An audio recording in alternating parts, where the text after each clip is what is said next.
नमस्कार दोस्तों, मैं विष्णु कुमार आप सभी का अपने YouTube चैनल के इस वीडियो पर हार्दिक स्वागत करता हूं। दोस्तों, इस वीडियो के माध्यम से मैं आप लोगों को रीजनिंग से संबंधित प्रश्नों का सॉल्यूशन करना सिखाऊंगा।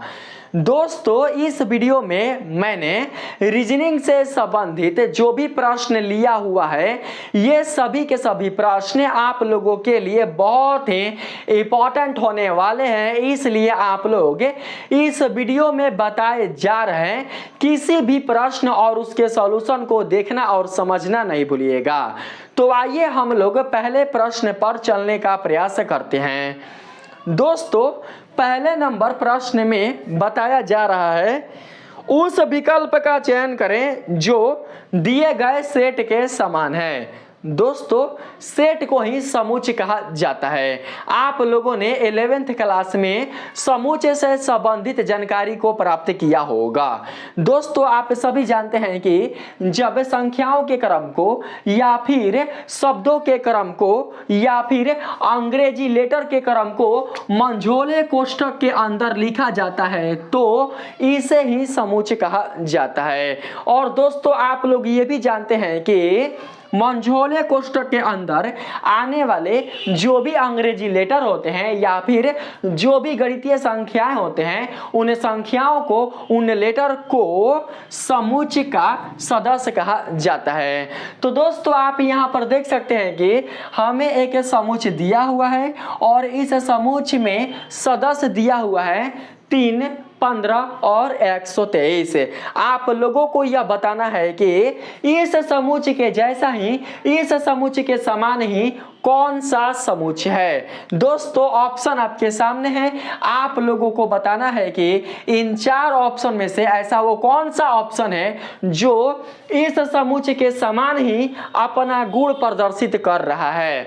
तो दोस्तों, इसके लिए हमें सबसे पहले क्या करते हैं कि इस समूच में आने वाले सदस्यों के सही पैटर्न को समझने का प्रयास करते हैं। हम यहाँ पर यह देख लेते हैं कि इस समूच में जो सदस्य आए हुए हैं, ये सदस्य एक दूसरे के साथ किस पैटर्न के आधार पर व्यवस्थित हैं। दोस्तों, जब हम सही पैटर्न का, सही प्रतिरूप का पता लगा लेंगे तो हम इजीली बता सकते हैं कि 4 ऑप्शन में से ऐसा वो कौन सा ऑप्शन है जो इस समूच के लिए सही है। तो दोस्तों, आइए हम पैटर्न का पता लगाने का प्रयास करते हैं। दोस्तों, यहां पर आप देख सकते हैं कि इन तीनों सदस्यों में जो बीच वाला सदस्य है 15, यह सदस्य 3 से पूरा विभाजित हो जाएगा। अगर हम 15 में 3 से भाग दें तो 15 पूरा 3 से विभाजित हो जाएगा, लेकिन 123 3 से या फिर 15 से पूरा विभाजित नहीं होगा। तो दोस्तों, यहाँ पर क्या करते हैं कि हम 15 को 3 से भाग देते हैं। 15 को 3 से भाग देंगे तो 5 मिलेगा। अब हमें 5 के साथ कुछ ऐसा करना है जिससे कि 123 के साथ 5 का संबंध स्थापित हो सके। दोस्तों, अगर हम 5 का घन करें तो हमें क्या मिल सकता है? अगर हम 5 का घन करें तो हमें 125 मिल सकता है। दोस्तों, आप लोग देख सकते हैं कि 125 और 123 एक दूसरे के सन्निकटम है, अर्थात एक दूसरे के निकट हैं। अगर हमें 125 में से 2 को घटा देते हैं तो हमें तीसरा सदस्य 123 मिल जाएगा।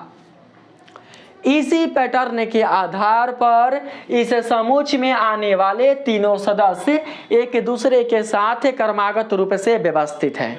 आपने क्या जाना?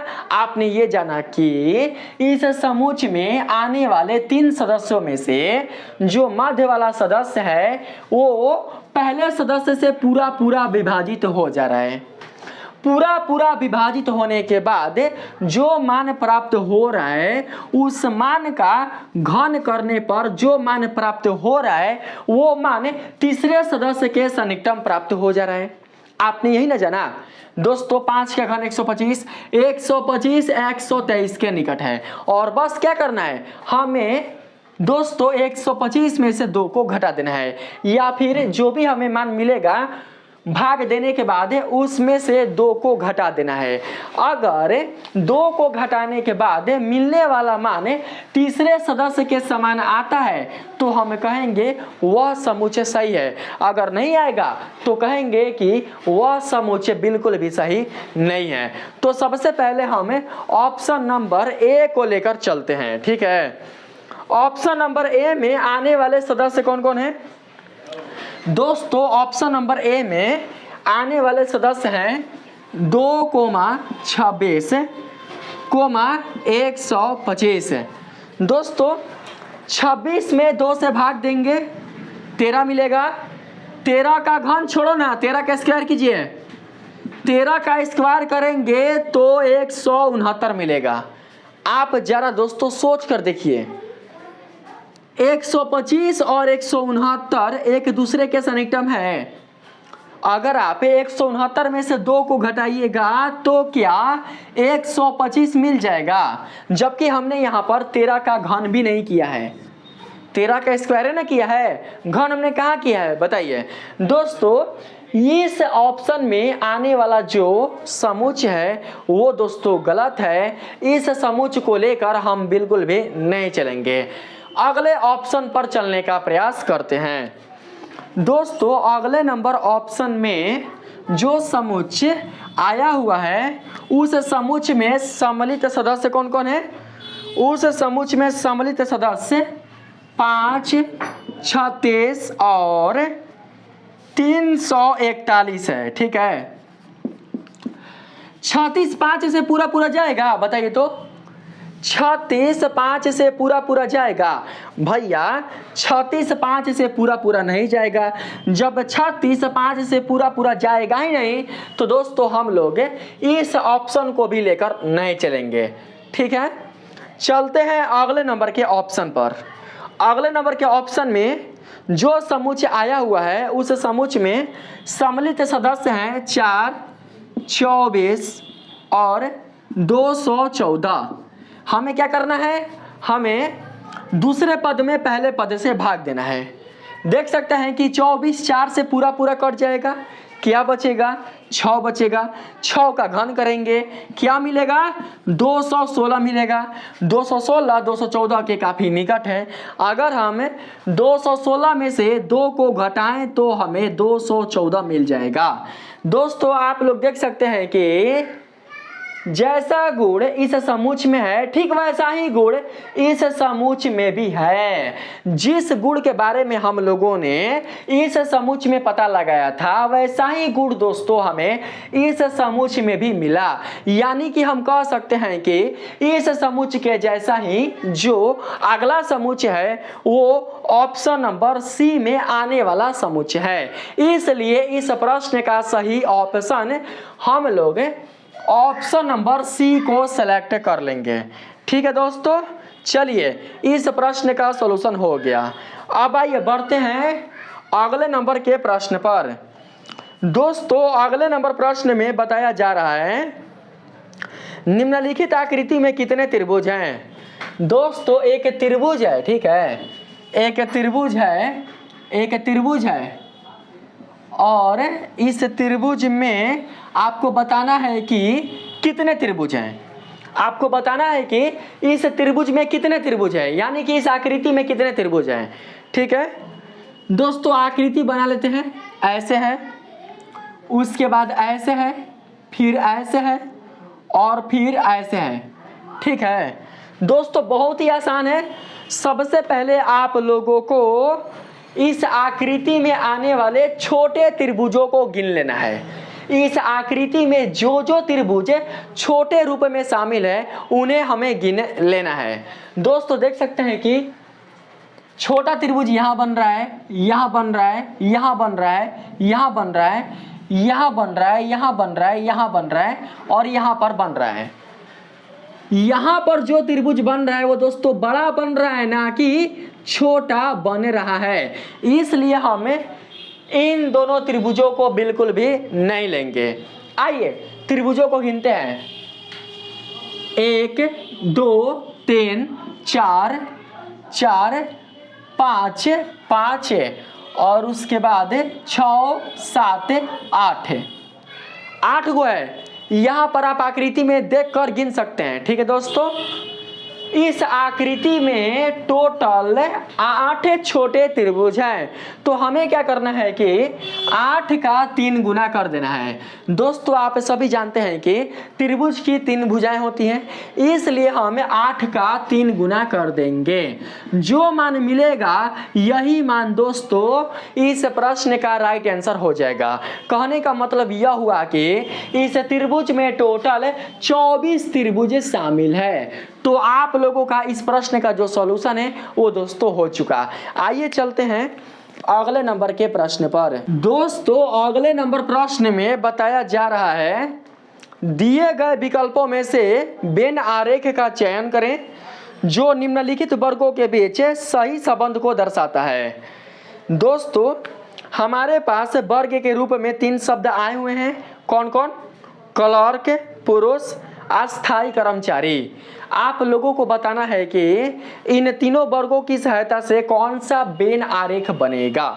ठीक है दोस्तों, आप सभी जानते हैं कि क्लर्क, पुरुष और अस्थायी कर्मचारी ये तीनों ही मिलकर किसी काम को संपादित करने में सहायक होते हैं।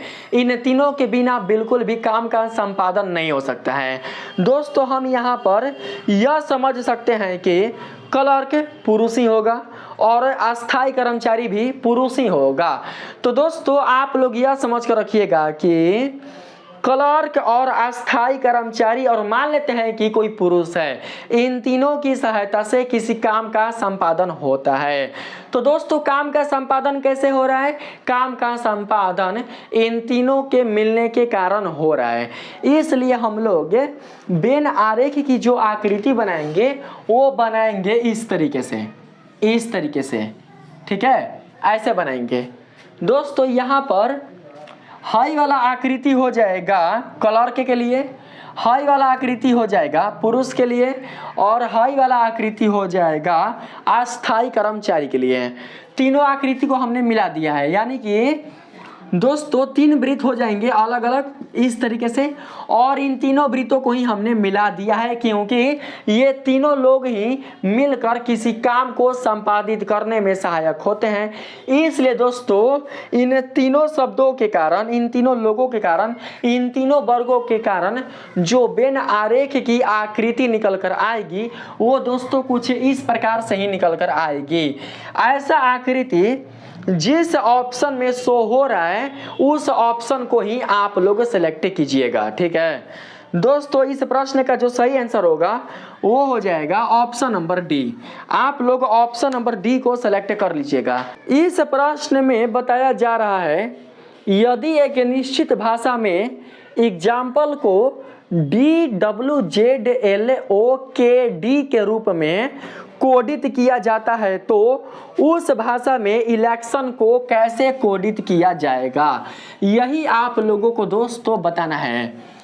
इसके लिए सबसे पहले दोस्तों हम क्या करेंगे, इसके लिए सबसे पहले हम एग्जाम्पल शब्द को उतार लेंगे। ठीक है, इसके लिए हम सबसे पहले एग्जाम्पल शब्द को उतार लेते हैं। Example EXAMPLA।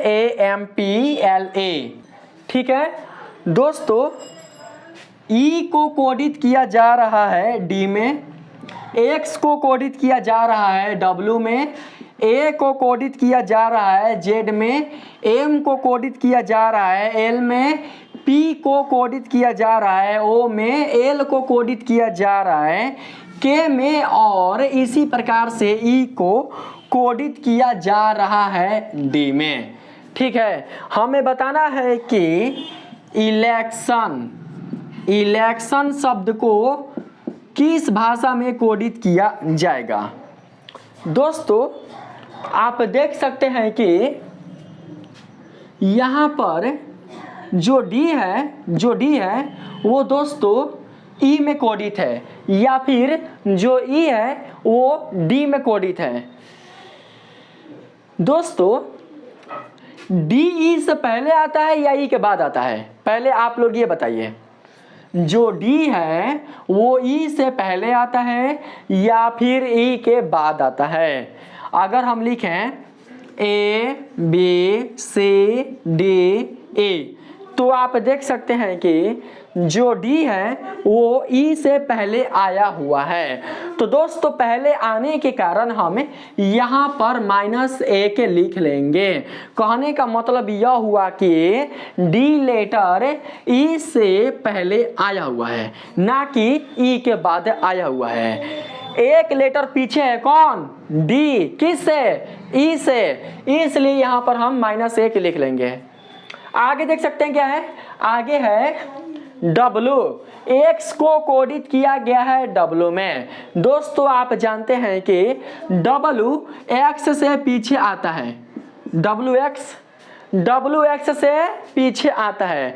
तो आप यहाँ पर भी देख सकते हैं कि W X से एक लेटर पीछे है, तो हम यहाँ पर एक लेटर पीछे होने के कारण -1 लिख लेंगे। आगे देखते हैं दोस्तों, यहाँ पर A है और यहाँ पर Z है, यहाँ पर A है, यहाँ पर Z है। इसको छोड़ दीजिए, इसमें कहीं पर भी ये है नहीं है ना, छोड़ दीजिए।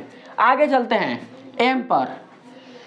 दोस्तों M को कोडित किया गया है L में ना, JKL KML। देखिए दोस्तों आप लोग ध्यान से,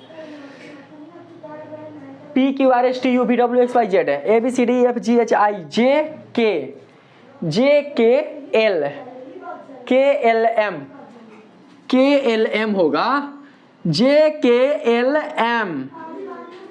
ठीक है दोस्तों, L M से पीछे है, इसलिए हम यहाँ पर भी -1 लिख लेंगे।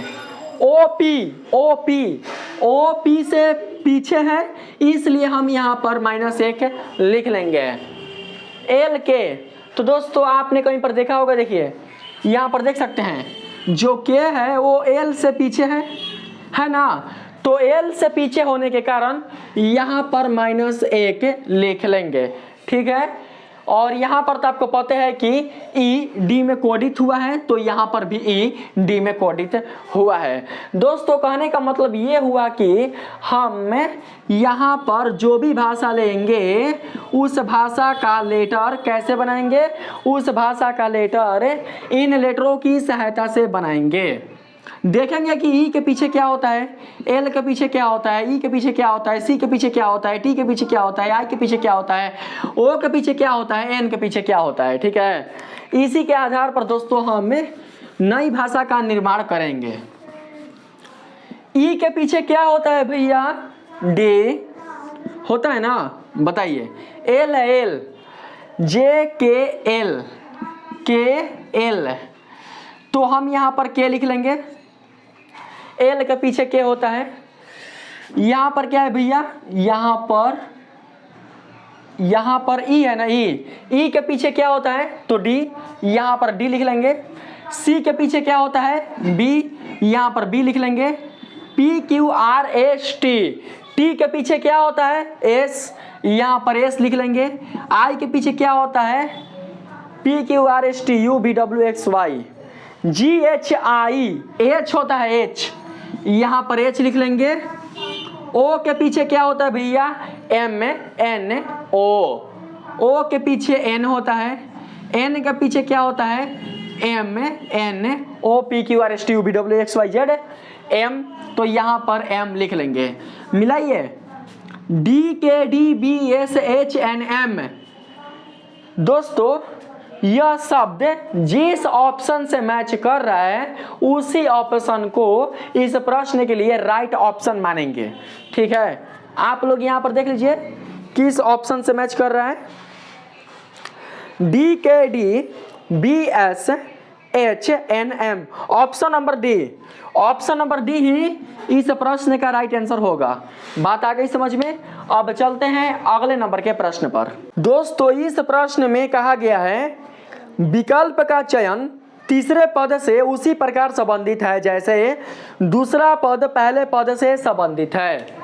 दोस्तों सबसे पहले यह देख लेते हैं कि दूसरा पद पहले पद से किस प्रकार संबंधित है। ठीक है, पहला शब्द है कौन, MUSCLA। दूसरा पद है कौन, SUMLEC।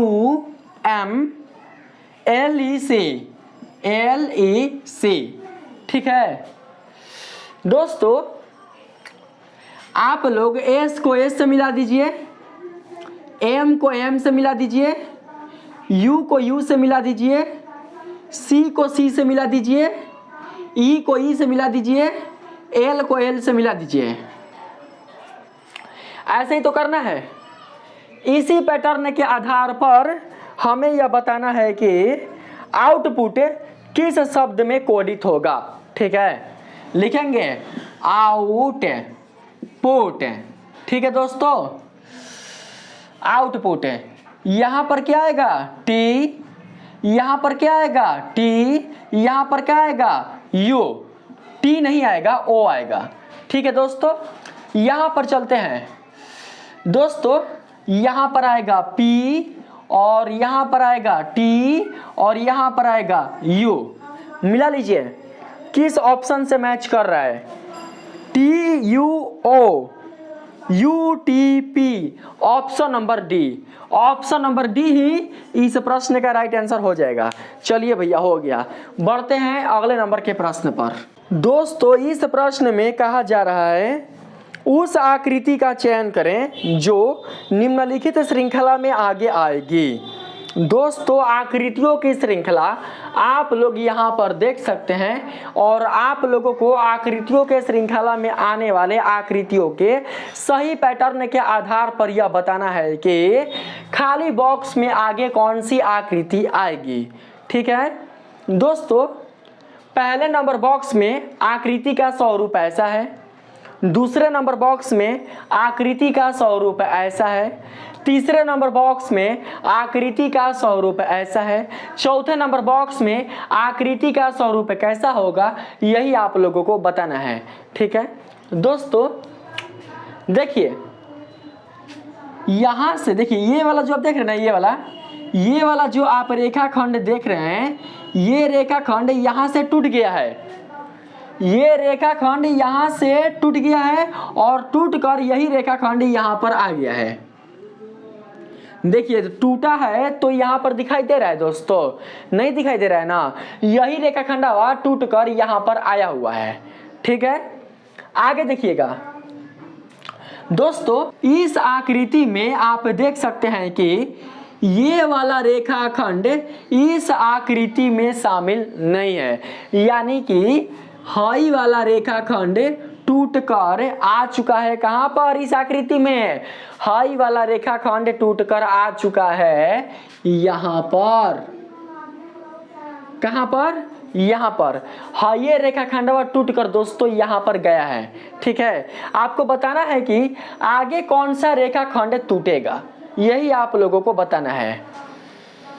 दोस्तों, पहले हाई टूटा, उसके बाद हाई टूटा, पहले हाई टूटा, उसके बाद हाई टूटा, तो दोस्तों अगला हाई टूटेगा, हाई अगला हाई टूटेगा, तब जाकर अगला हाई टूटेगा।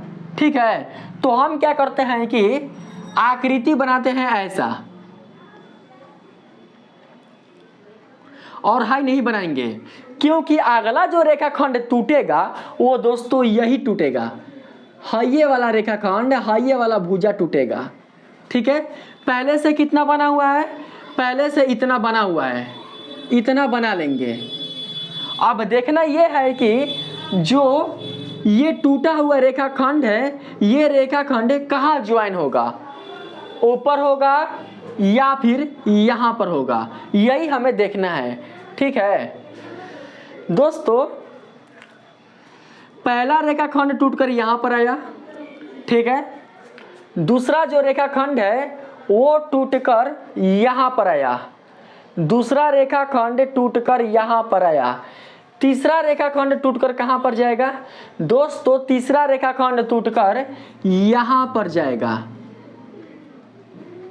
पैटर्न को ध्यान से समझो दोस्तों। देखिए, पहले ये लेयर तैयार हुआ, पहले ये लेयर तैयार हुआ, उसके बाद ये लेयर तैयार हुआ, तो दोस्तों उसके आगे यही ना तैयार होगा, बताइए। उसके बाद ना अगला दोस्तों रेखाखंड है तैयार होगा, बताइए, ऐसे ना चलेगा काम। तो दोस्तों क्या करेंगे हम लोग, हाँ ये आकृति ले लेंगे, किस बॉक्स के लिए, तो अगला चौथे बॉक्स के लिए। आप लोग देखिए तो ऐसा स्वरूप किस आकृति से मैच कर रहा है, मिलाइए तो ऐसा ही आएगा दोस्तों। ऐसा स्वरूप ऑप्शन नंबर ए से मैच कर रहा है, इसलिए हम लोग ऑप्शन नंबर ए को सिलेक्ट कर लेंगे। बात आ गई समझ में। आइए बढ़ते हैं अगले नंबर के प्रश्न पर। दोस्तों अगले नंबर के प्रश्न में बताया जा रहा है, यदि एक निश्चित कूट भाषा में अर्थ को FZSSI लिखा जाता है तो किस शब्द को XZUDS के रूप में कूटबद्ध किया जाएगा, यानी कि कोडित किया जाएगा, यही आप लोगों को बताना है, ठीक है दोस्तों। यहाँ पर हम सबसे पहले अर्थ को लिख लेते हैं। अर्थ को जिस भाषा में कोडित किया गया है उस भाषा को लेटर के अनुसार यहाँ पर उतार देते हैं, ठीक है, उतार गया। अब हम पैटर्न अर्थात प्रतिरूप को समझने का प्रयास करेंगे। प्रतिरूप हमें समझ में आ जाएगा तो हम बता सकते हैं कि XZUDS किस शब्द में कोडित होगा, ठीक है दोस्तों। देखिए ई के बाद एफ आता है, बताइए, ई के बाद एफ ना आता है, तो दोस्तों आप लोग यहाँ पर यह समझ सकते हैं कि एफ से पहले क्या आएगा, एफ से पहले ई आएगा, तो हम एक्स के स्थान पर -1 लिख देंगे, यानी कि हमें यहाँ पर ऐसा लेटर लिखना है जो कि एक्स से पहले हो, ना कि एक्स के बाद हो, ठीक है। एक्स के पहले कौन सा लेटर होता है, एक्स के पहले डब्ल्यू लेटर होता है, तो यहाँ पर डब्ल्यू लेटर लिख लेंगे, ठीक है। आगे बात करते हैं। यहाँ पर देखिए, यहाँ पर ए को कोडित किया गया है जेड में, ए को कोडित किया गया है जेड में, तो हम जेड को भी कोडित कर देंगे किस में, तो ए में, ठीक है। यहाँ पर जब ए कोडित है जेड में तो हम जेड को कोडित कर देंगे किस में, तो ए में। बात आ गई समझ में। आगे चलते हैं। आर के बाद क्या आता है, ए से ना, आर के बाद एस आता है, यानी कि हमें इस लेटर में -1 लगा देना है। दोस्तों यहाँ पर जो आप एस देख रहे हैं, यह एस आर के आगे है कि आर के पीछे है, बताइए। यह जो एस है वो दोस्तों आर के आगे है, PQRS, यानी कि जो आर है वो एस से पीछे है, तो हम यहाँ पर -1 लगा देंगे। यू के पीछे कौन लेटर होता है बताइए तो, यू भी, WXYZ, PQRST, UVW, यू भी होता है, UV, PQRST, UV, SRT, U के पहले T होगा, T, यहाँ पर T डाल दीजिए, हमें पहले देखना है। आगे चलते हैं। यहाँ पर तो सही है ना, हाँ। अब आगे चलते हैं। डी है इसमें, नहीं है। यहाँ पर टी को कोडित किया गया है एस में, PQRST, ST, ठीक है, याद रखिएगा ST। तो दोस्तों आप देख सकते हैं कि एस क्या है, टी से पीछे है कि आगे, टी से पीछे है, यानी कि जो टी है वो एस से आगे है। तो हम क्या करेंगे दोस्तों, हम यहाँ पर +1 लगा देंगे। हमें डी से आगे का लेटर लेना है। डी के आगे का लेटर कौन होगा, ABCD, ई होगा, यहाँ पर ई लिख लेंगे, ठीक है। यहाँ पर देखिए आई है, आई, एच कोडित हुआ है आई में, देखेंगे कि आई जो है वो एच के बाद आता है या एच से पहले आता है। HEFGHI, GHI, दोस्तों जो आई है वो एच के बाद आता है, यानी कि एच आई से पहले आता होगा, तो हम यहाँ पर -1 लगा देंगे। एच से पहले क्या आएगा बताइए तो? एच से पहले दोस्तों PQRST RS आर आएगा, आर कोडित हो गया। WATER वाटर, वाटर में कोडित हो गया दोस्तों। वाटर में देखिए तो कौन होगा सही ऑप्शन? WATER वाटर आ रहा है। 87 का सही ऑप्शन सी आ रहा है दोस्तों। जरा देख लेते हैं कि 87 का सही ऑप्शन सी है कि नहीं है। 87 का सही ऑप्शन सी है, ठीक है। आप लोग ऑप्शन नंबर सी को सिलेक्ट कर लीजिएगा। जिस तरीके से मैंने आप लोगों को बताया है वैसे ही दोस्तों आप लोगों को रीजनिंग से संबंधित ऐसे सवालों का हल करना है। आइए बढ़ते हैं अगले नंबर के प्रश्न पर। दोस्तों अगले नंबर प्रश्न में संख्याओं की श्रृंखला आया हुआ है। संख्याओं की श्रृंखला आया हुआ है। यहाँ पर आप प्रश्न देख सकते हैं, आपके सामने होगा, ठीक है। हम मिटाकर आप लोगों को बता रहे हैं। देखिए दोस्तों संख्याओं की श्रृंखला में आने वाले जो संख्याएं हैं वो है 1, 2, 5 कोमा खाली स्थान कोमा 677। आपको बताना है कि यहाँ पर कौन सा पद आएगा। तो दोस्तों इसके लिए हम लोग संख्याओं की इस श्रृंखला में आने वाले संख्याओं के सही पैटर्न को समझने का प्रयास करेंगे, ठीक है।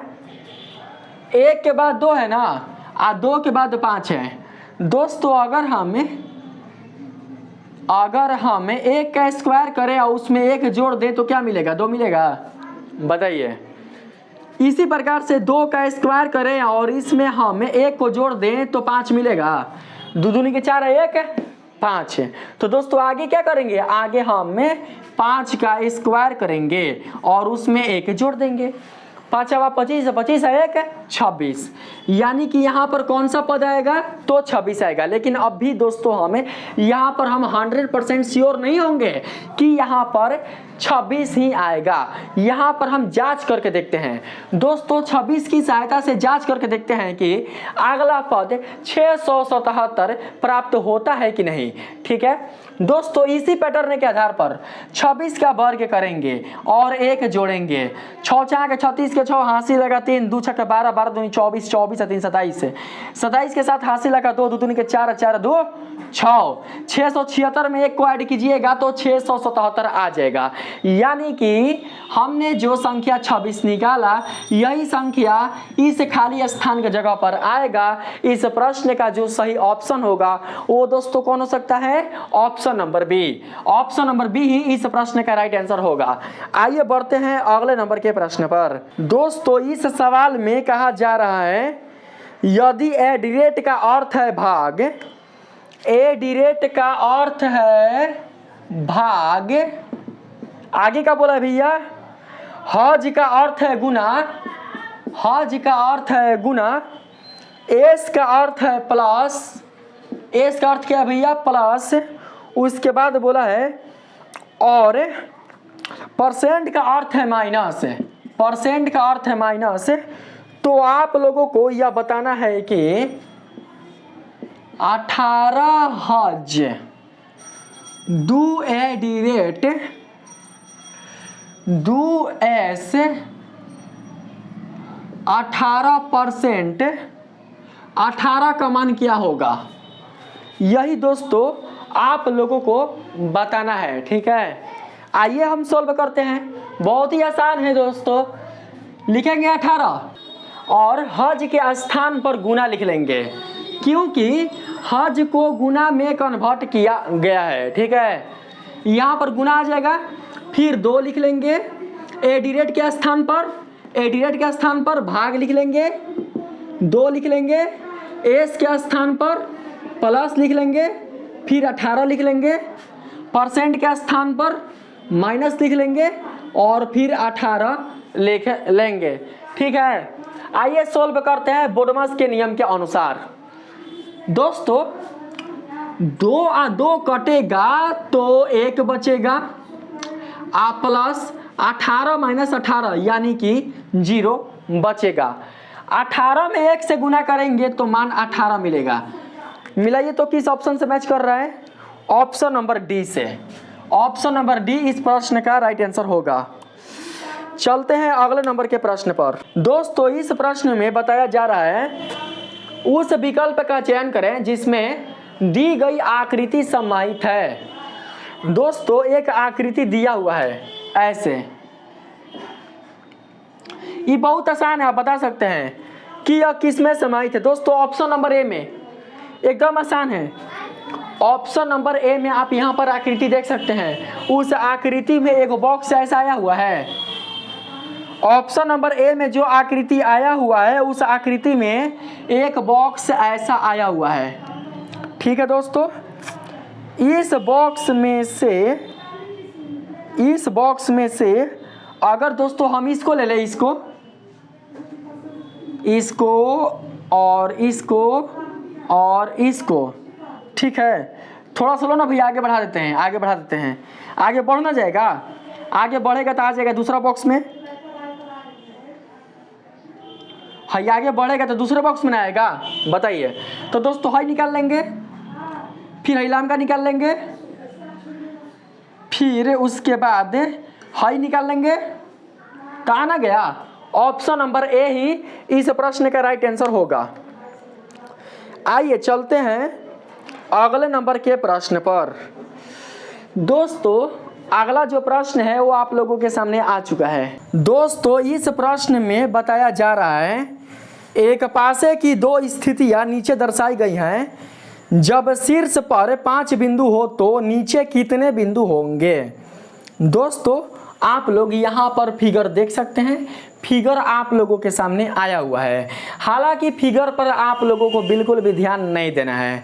दोस्तों प्रश्न में पूछा गया है यही ना, जब शीर्ष पर 5 बिंदु हो तो नीचे कितने बिंदु होंगे, यानी कि 5 बिंदु का उल्टा पूछा हुआ है। दोस्तों जैसे कि अगर हम यहाँ पर एक पासा ले लें, और इस पर ले ले बिंदु हमें दोस्तों 5 बिंदु यहाँ पर ले लें, तो आपको बताना है कि इसके अपोजिट वाला जो सरफेस है, इसके नीचे वाला जो सरफेस है, उस पर कितने बिंदु उपस्थित होंगे, यही आप लोगों को बताना है। तो दोस्तों आप देख सकते हैं कि जस्ट इसका क्या है, जस्ट इसका उल्टा है। तो दोस्तों इसके लिए हम लोग जानते हैं कि इसका सहायता लेंगे, हम लोग इसके लिए 2 4 1 6 नहीं 5 6 3 की सहायता लेंगे। 2 4 1 5 6 3 की सहायता लेंगे। दोस्तों इसका मतलब यह हुआ कि 2 का उल्टा 5 होता है या फिर 5 का उल्टा 2 होता है, 4 का उल्टा 6 होता है या फिर 6 का उल्टा 4 होता है, 1 का उल्टा 3 होता है या फिर 3 का उल्टा 1 होता है। अगर आप लोगों की एग्जाम में आ जाए कि एक पासे के शीर्ष पर 3 बिंदु उपस्थित हैं तो उसके नीचे कितने बिंदु उपस्थित होंगे, तो दोस्तों बिल्कुल भी आप लोगों को अपना समय फिगर पर नहीं गंवाना है, बस आप लोगों को इन संख्याओं को लिख लेना है और देखना है कि 3 का उल्टा कितना है। 3 का उल्टा कितना है? 1 ना, सही आंसर 1 होगा। अगर दोस्तों पूछेगा कि पासे में शीर्ष पर 6 बिंदु उपस्थित हैं तो उसके नीचे कितने बिंदु उपस्थित होंगे, तो बस यही संख्या लिखकर आप लोगों को देख लेना है कि इस संख्या का उल्टा कितना है, यानी कि 6 का उल्टा कितना है। तो दोस्तों 6 का उल्टा 4 है, तो सही आंसर क्या होगा? 4 होगा। अगर पूछेगा कि एक पासे में शीर्ष पर 2 बिंदु उपस्थित हैं तो इसका उल्टा यानी कि इसके नीचे कितने बिंदु उपस्थित होंगे, तो दोस्तों आप बता सकते हैं इसकी सहायता से कि पासे के शीर्ष के नीचे जो सरफेस है उस पर 5 बिंदु उपस्थित होंगे। तो दोस्तों जब इस प्रश्न में कहा गया है कि शीर्ष पर 5 बिंदु हो तो नीचे कितने बिंदु होंगे, तो दोस्तों नीचे 2 बिंदु होंगे। इस प्रश्न का राइट आंसर कौन होगा? इस प्रश्न का राइट आंसर 2 ही होगा, यानी कि ऑप्शन नंबर बी सोल्व हो गया। ठीक है दोस्तों, आइए चलते हैं अगले नंबर के सवाल पर। इस सवाल में कहा जा रहा है निम्नलिखित चार संख्याओं में से तीन एक निश्चित तरीके से समान है और एक अलग है, विषम चुने। दोस्तों सबसे पहले हमें चारों संख्याओं को यहाँ पर उतार देते हैं। 104, 32, 48 और 28। दोस्तों ये चारों संख्या 4 से कटेगा, 32 4 से कटेगा, 48 4 से कटेगा और यहाँ पर 28 भी 4 से कटेगा। 104 कटेगा, 104 भी कटेगा। 4 एकम 4 4 छके 24 कटेगा। 8 लेकर चलिए तब 32 8 से कटेगा, 8 45 8 छक 48, 48 8 से कटेगा और तरीके 24। 28 नहीं कटेगा। 104 देखिए तो 8 से कटेगा, 8 कम 8 और 2 उधर चल जाएगा तो हो जाएगा 24। 8 8 दूनी की 16, 8 तरीके 24। 104 8 से कटेगा। दोस्तों 28 नहीं कटेगा। हाँ ये सही आंसर होगा। इसी पैटर्न के आधार पर दोस्तों जो संख्या है वो व्यवस्थित है, यानी कि आपको इसी पैटर्न के आधार पर सही संख्या को बताना है कि कौन सी सही संख्या है। ठीक है, चलते हैं अगले नंबर प्रश्न पर। इसमें कहा जा रहा है निम्नलिखित चार युग्मों में से तीन एक निश्चित तरीके से समान है और एक भिन्न है। आप लोगों को भिन्न वाली संख्या बताना है। दोस्तों उतार लेते हैं। 22,4 है ऑप्शन नंबर ए में, बी में है 11,8, सी में है 7,12, डी में है 44,2। दोस्तों 4 के साथ 22 11 के गुणांक के रूप में आया हुआ है। 8 के साथ 11 11 के गुणांक के रूप में आया हुआ है। इसी प्रकार से 2 के साथ 44 11 के गुणांक के रूप में आया हुआ है, लेकिन 12 के साथ 7 बिल्कुल भी 11 के गुणांक के रूप में नहीं आया हुआ है। इसलिए दोस्तों इस प्रश्न के लिए सही ऑप्शन हम लोग ऑप्शन नंबर सी को ही सिलेक्ट कर लेंगे। कहने का मतलब यह हुआ कि ये तीनों युग्म संख्याएं एक जैसे हैं, लेकिन यह युग्म संख्या इन तीनों के जैसा नहीं है, उनसे भिन्न है। इसलिए हम लोग सही ऑप्शन नंबर सी को ही सिलेक्ट कर लेंगे। बात आ गया समझ में। अब चलते हैं अगले नंबर प्रश्न पर।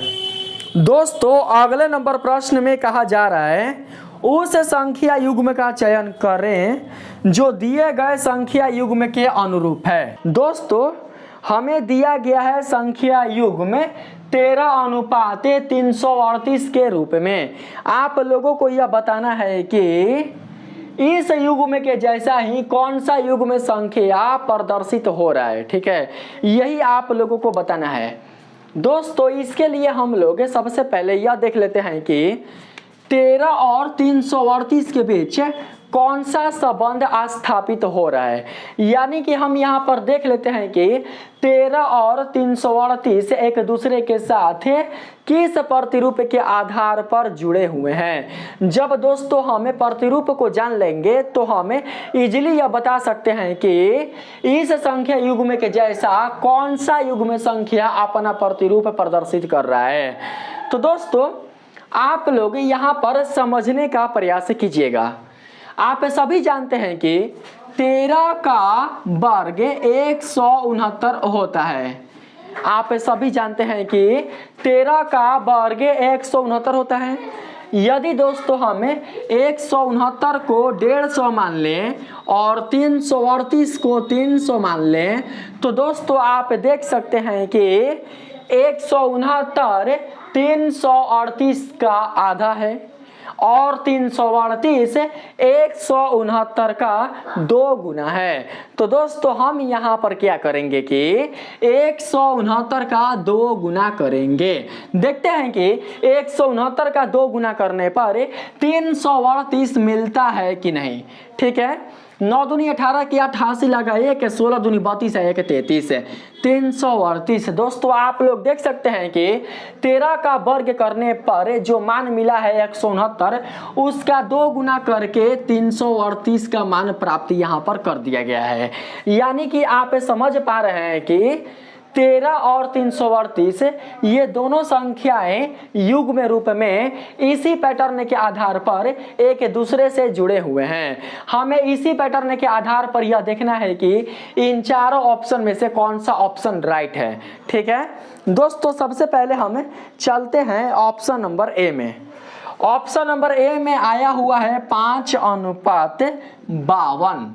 ठीक है, 5 का वर्ग होता है 25, 25 का 2 गुना होता है 50 ना कि 52। दोस्तों 25 का 2 गुना 50 होता है ना कि 52 होता है।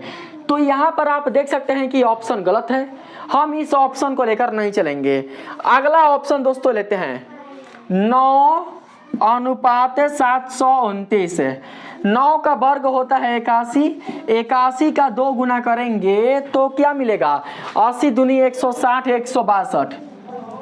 कहाँ 162 है, कहाँ 729 है? कभी सही होगा? नहीं होगा, इसे भी लेकर नहीं चलेंगे। 8:128। 8 का वर्ग होता है 64, 64 का 2 गुना करेंगे 60 दूनी 120, 4 दूनी 28 है, 128 है।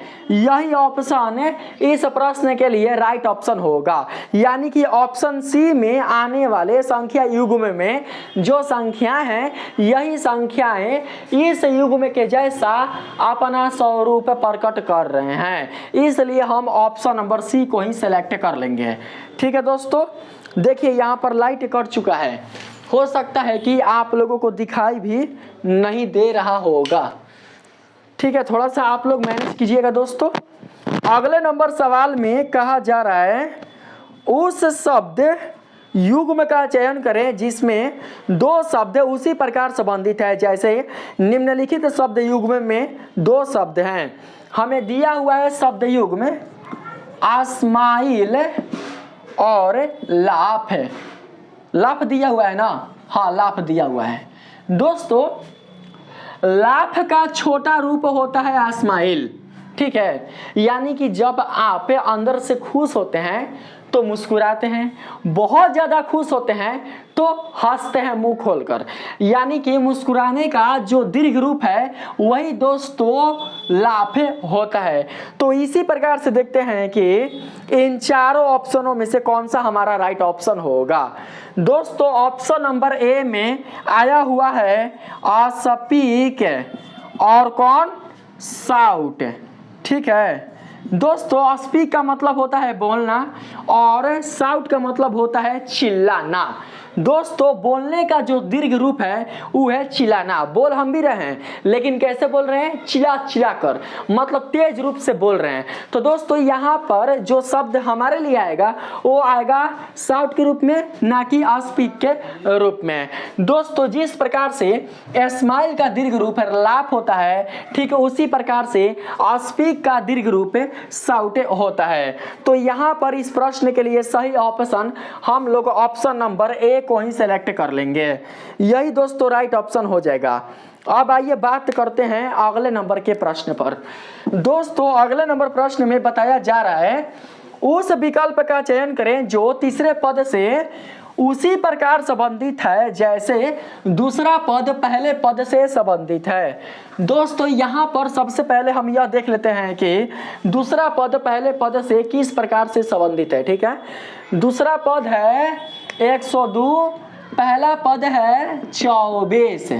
ठीक है, हमें बताना है कि 16 के बाद का जो अगला पद होगा वो कौन सा होगा। ठीक है दोस्तों, यहाँ पर 24:102 है, 120 नहीं है। ठीक है, समझिएगा, अगर हमें 24 का 5 गुना करें तो 120 मिलेगा, लेकिन अगर हमें 24 का 4 गुना करें तो क्या मिलेगा? 96। 20 चौके 80, 4 चौके 16, 96। दोस्तों 96 में हम कितना ऐड करें कि 102 मिल जाए? अगर हमें 96 में दोस्तों 6 को ऐड करेंगे ना तो 102 मिल जाएगा। ठीक है, देखते हैं कि इसी पैटर्न के आधार पर यह 16 अपना अगला पद प्राप्त करता है कि नहीं। ठीक है, क्या करेंगे, 16 को 4 से गुना करेंगे 64 मिलेगा, 64 में 6 को जोड़ेंगे 70 मिलेगा। 70 है इसमें, 70 दोस्तों बिल्कुल भी नहीं है, 70 नहीं है। जानते हैं क्या करते हैं, 6 को हम ऐसे लिख सकते हैं दोस्तों, 6 को 24 है ना, आप बटा में 4, 24 में 4 से भाग देंगे तो 6 आ जाएगा। देखिए आप सभी को पता है कि 96 में 6 जोड़ने से 102 प्राप्त होगा, लेकिन दोस्तों इस पैटर्न के आधार पर 16 के बाद वाला जो अगला पद है वो बिल्कुल भी नहीं निकल रहा है, इसलिए हम लोग 6 के स्थान पर ले लेंगे 24/4, 24/4। ठीक है, यहाँ पर क्या होगा, यहाँ पर लिखेंगे 16, 16 में 4 से भाग देंगे तो मिलेगा 4, 64 4 68 है। सही आंसर क्या होगा, ऑप्शन नंबर बी 68 हो जाएगा। आप लोगों ने समझ लिया। ठीक है दोस्तों, आइए बढ़ते हैं अगले नंबर के सवाल पर कि अगला जो सवाल है वो क्या बताया जा रहा है इसमें। ठीक है दोस्तों, अगले नंबर सवाल में बताया जा रहा है निम्नलिखित 4 युग्मों में से 3 एक निश्चित तरीके से समान है लेकिन एक अलग है, विषम चुनें।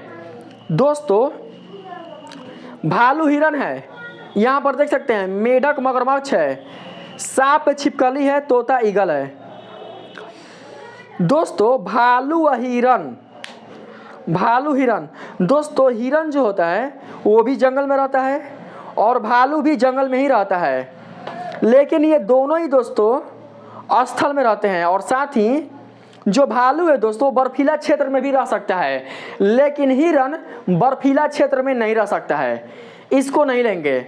मेढक मगरमच्छ ये दोनों ही स्थल पर रह सकते हैं और साथ ही पानी में भी रह सकते हैं। ठीक है, हमें तो लग रहा है कि यही सही ऑप्शन होगा, क्योंकि सांप जो होगा दोस्तों वो क्या कर सकता है कि केवल जमीन में ही रेंग सकता है, लेकिन सोचिएगा कि वो दीवार पर रेंग जाए तो संभव नहीं है, दीवार पर सांप नहीं रेंग सकता है। हाँ, अगर कोई दीवार के स्थान पर अगर खंबा भेटेगा ना, खंबा, तो खंबा को लपेट कर वो चढ़ सकता है, लेकिन समतल दीवार पर वो बिल्कुल भी चढ़ नहीं सकता है, गिर जाएगा। लेकिन बात करें छिपकली का तो दोस्तों छिपकली चढ़ सकती है, छिपकली दीवार पर दोस्तों चल सकती है। तो यहाँ पर ये अलग हो जा रहे हैं। ठीक है, हम इसको नहीं लेंगे। तोता ईगल दोनों उड़ सकता है, दोनों उड़ने वाले पक्षी है। हमें लग रहा है कि 98 का सही आंसर होगा ऑप्शन नंबर बी। आप लोग ऑप्शन नंबर बी को ही सिलेक्ट कर लीजिए। ठीक है, ऑप्शन नंबर बी को, क्योंकि यह स्थल और जल दोनों ही में ही दोस्तों रह सकता है। आगे जो प्रश्न है उसमें दोस्तों चलने का प्रयास करते हैं। 99 नंबर सवाल में दोस्तों आया हुआ है, निम्नलिखित श्रृंखला में प्रश्नवाचक चिन्ह के स्थान पर कौन सा अक्षर आएगा। अक्षर है हमारे पास C, E, I, O के बाद कौन सा लेटर आएगा यही आप लोगों को बताना है। दोस्तों C के बाद E कब आएगा, C, D, E। C में 2 लेटर जोड़ने से आएगा, C में 2 लेटर ऐड करेंगे तो E मिलेगा। E में कितना लेटर ऐड करें कि I मिले, F, G, H, I, 4 letter यहाँ पर लिखेंगे 4। I में कितना लेटर ऐड करें कि O मिले, E, F, G, H, I, J, K, L, M, N और उसके बाद आ रहा है O। हाँ 6 लेटर, I में 6 लेटर ऐड करेंगे तो O मिलेगा। 2, 4, 6 दोस्तों आगे 8 आएगा। पैटर्न समझिए, 2 दूनी के 4, 2 तिहाई 6, 2 चौके 8, आगे 8 आएगा। O में हम 8 लेटर ऐड करेंगे, क्रमागत वाला। ठीक है, O, P, Q, R, S, T, U, V, W तो आएगा, W देख लीजिए, W है। ऑप्शन नंबर ए ही इस प्रश्न का राइट आंसर हो जाएगा। अब हम चलते हैं लास्ट प्रश्न पर। दोस्तों जो लास्ट प्रश्न है वो आप लोगों के सामने आ चुका है, ध्यान से समझिएगा। कहा जा रहा है निम्नलिखित 4 अक्षरों में से 3 समूह एक निश्चित तरीके से समान है लेकिन एक अलग है, आपको विषम वाला बताना है, अलग वाला बताना है, ठीक है। पहले हम यहाँ पर ऑप्शन के अनुसार जो शब्द समूह है उसे हम यहाँ पर उतार देते हैं, शब्द समूह नहीं अक्षर समूह। सी के ऑप्शन नंबर ए में है सी के XP, उसके बाद में है GHTR, उसके बाद में है FJUQ और उसके बाद में है AE और ZV।